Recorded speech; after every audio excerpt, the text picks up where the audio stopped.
Okay, this is the case study for KNES 455, Spring 2019, for Alex Penn, Jordan Georgeria, and Victoria Maya.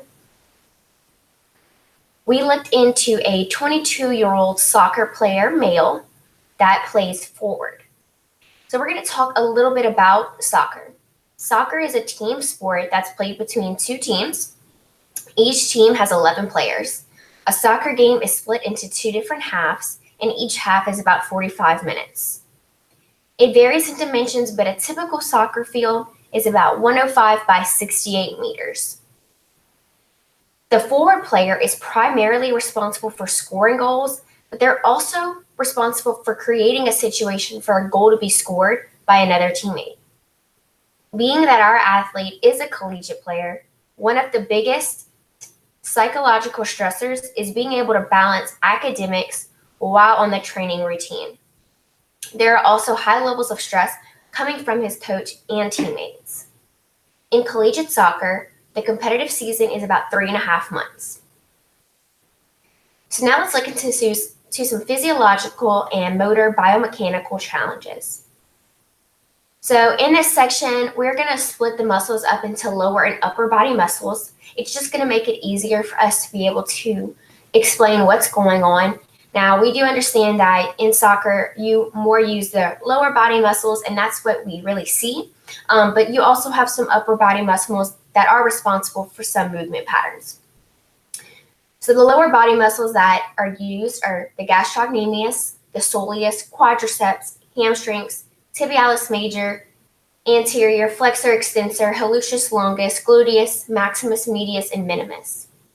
These muscles are responsible for the flexion and extensions of the knee, internal and external rotation of the hips, plantar and dorsiflexion of the ankle, hip, ab, and adduction, flexion and extension of the hips, and internal and external rotation of the knees. Now, because this sport is mostly lower body based, because you're always kicking, changing directions of the ball, dribbling, sprinting, and running, it all deals with the lower body. But the upper body muscles that are used is the obliques, external and internal, rectus abdominis, erector spinae, sternocleidomastoid, latissimus dorsi, and the deltoids.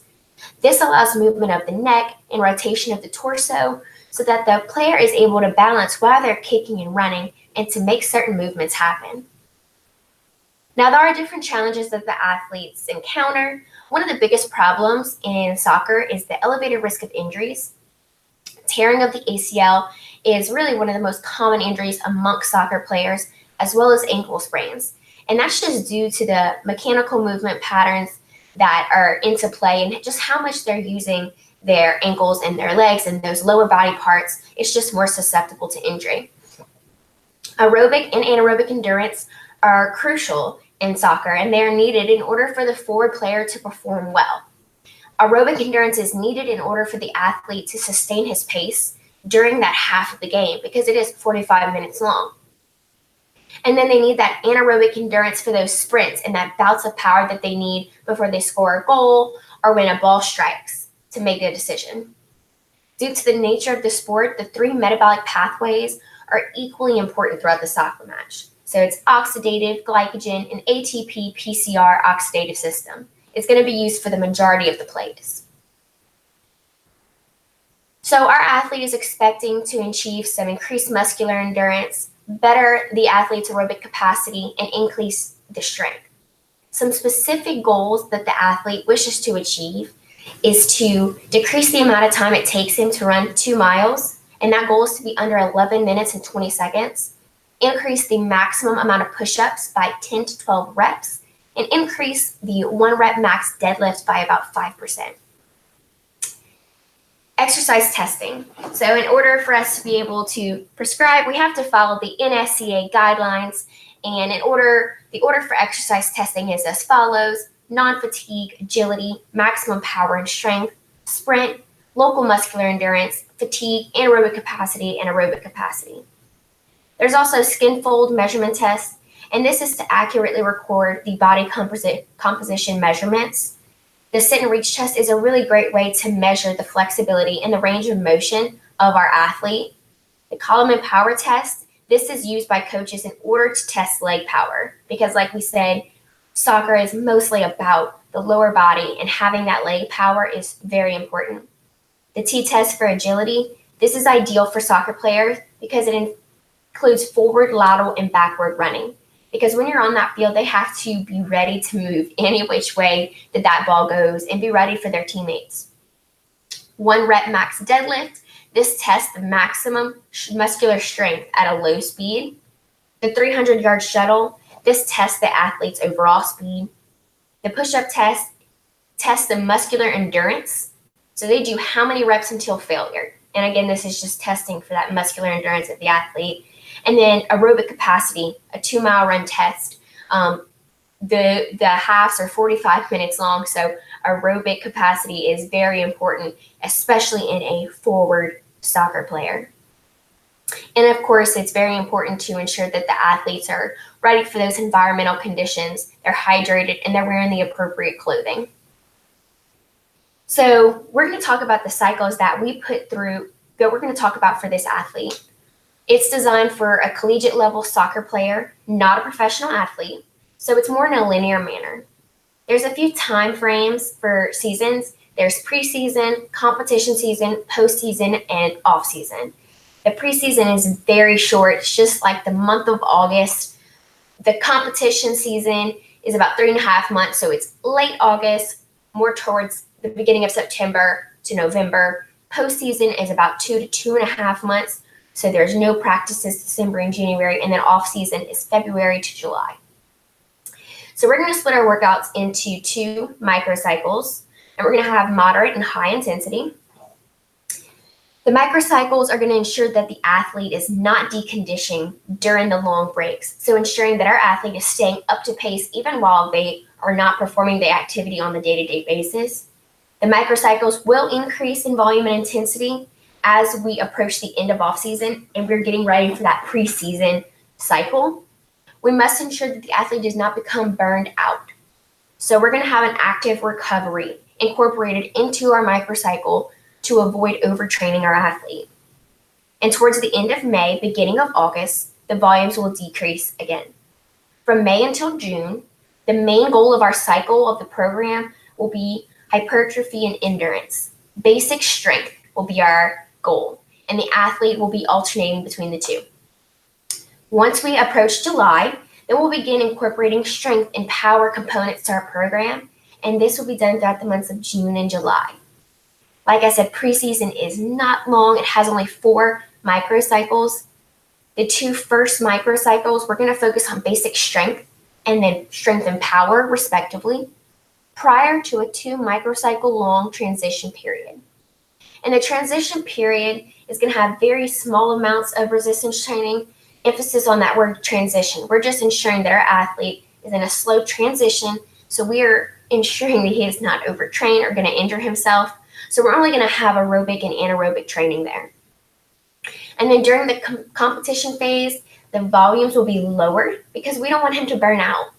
But the intensity, the reps, and the sets are going to be kept at a moderate range because we want to make sure our athlete is maintained. And then, of course, during the postseason, the intensity, volume, and total volume will be kept very low because we want our athlete to be able to recover from the physical and emotional stress from the competition and the preseason. So if we look at our macro and mesocycles, we have May, June, and July. As we spoke, August is going to be our preseason phase. So May, we have the intensity of 60 to 85% of the 1 rep max. Our volume is going to be 3 to 4 sets of 8 to 10 reps. And as you can see, we're focusing on hypertrophy and endurance and basic strength. In our microcycle 1, we are doing 60% of the 1 rep max, and the total volume load is 20,000 pounds.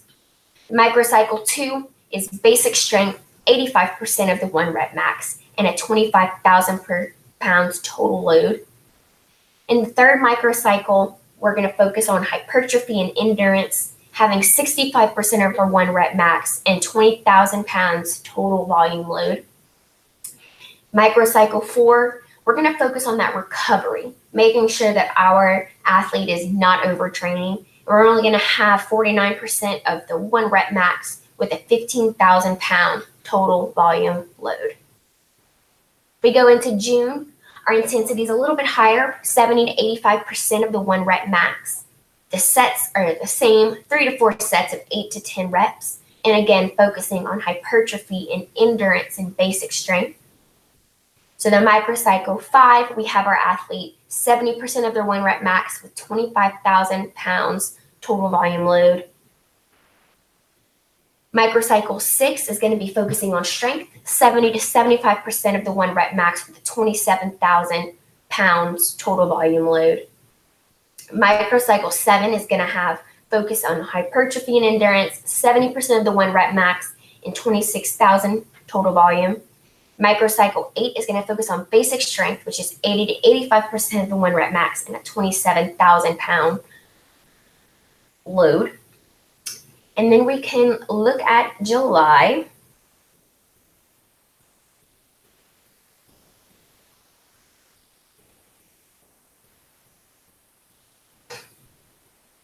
And this is going to have the intensity of 80 to 95%. And then this is going to be May to August, the volume of this sets decrease. So as we said, we're going to have that 1 active recovery in May. So let's look at July. There's going to be 2 sets of 2 to 3 reps.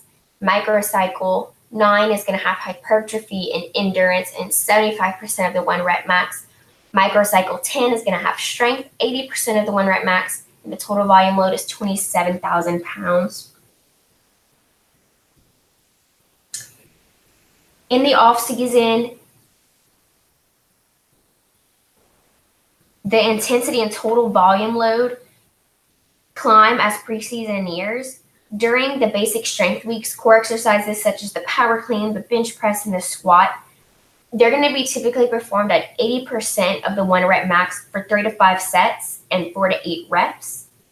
So in this, we're more so training muscular endurance, supplementary, and body weight exercises, having higher intensity.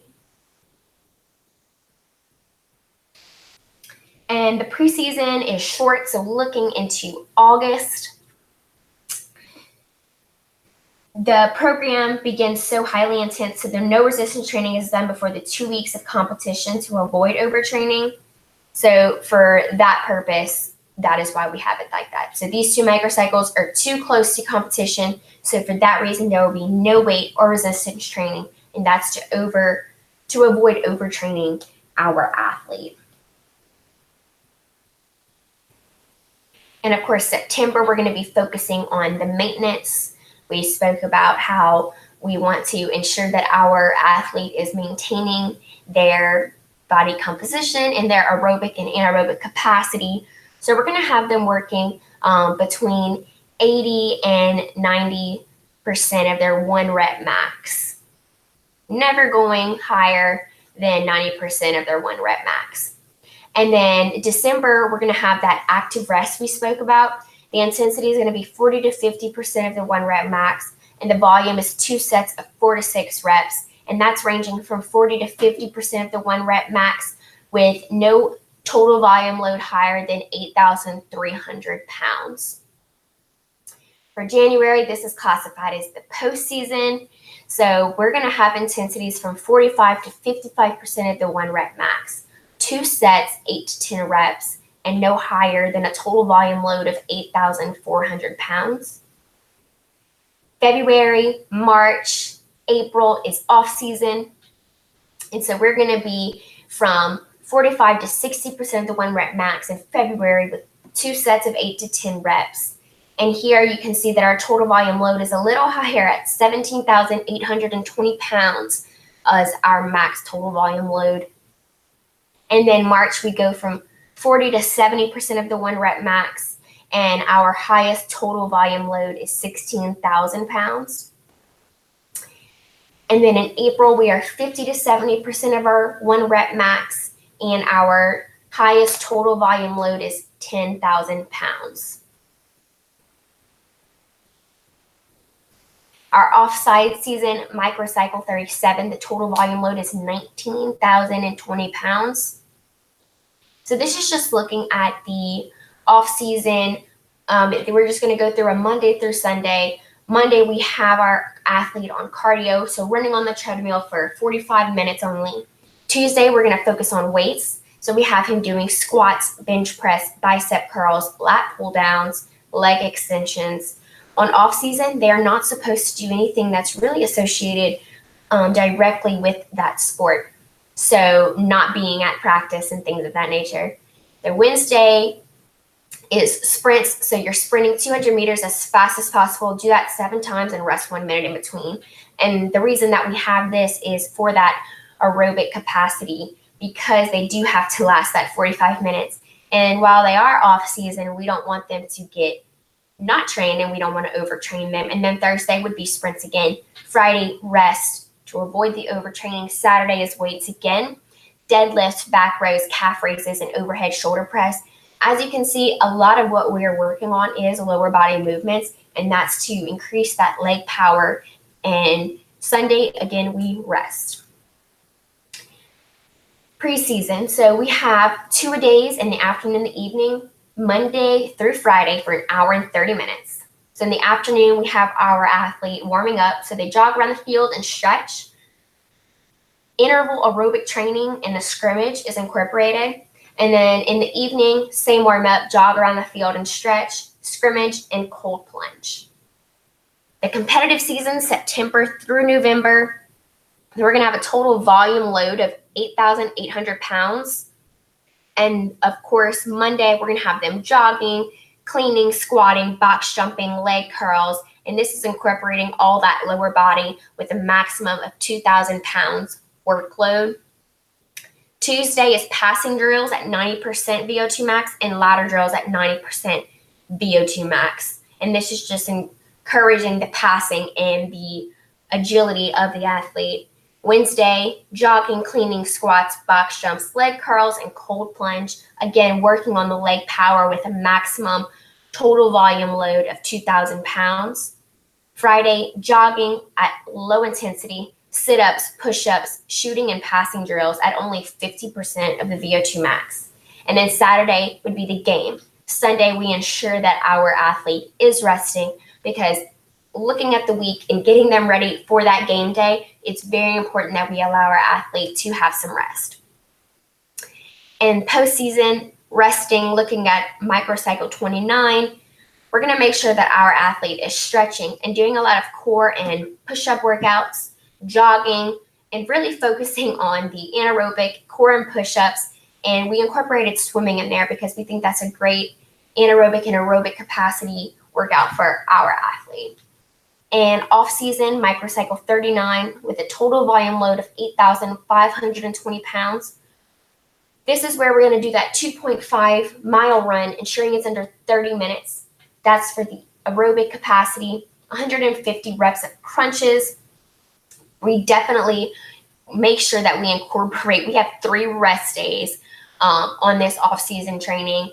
Push-ups till failure, and we spoke about that in the beginning. The push-up test, and this is to ensure athletes are just doing the push-ups till failure. Squats, bicep curls, stretching, running, all of those things of that nature. Hip extensions, because if you look at the muscles that are involved in the lower body workout for soccer, incorporating all of these movements is very important.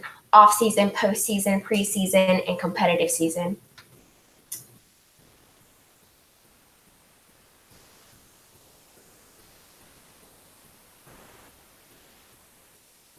So thank you so much. I hope that you understand a little more about soccer and who we designed our program for and why we described it, the muscles that we use, and the challenges in ensuring that we have our athlete ready.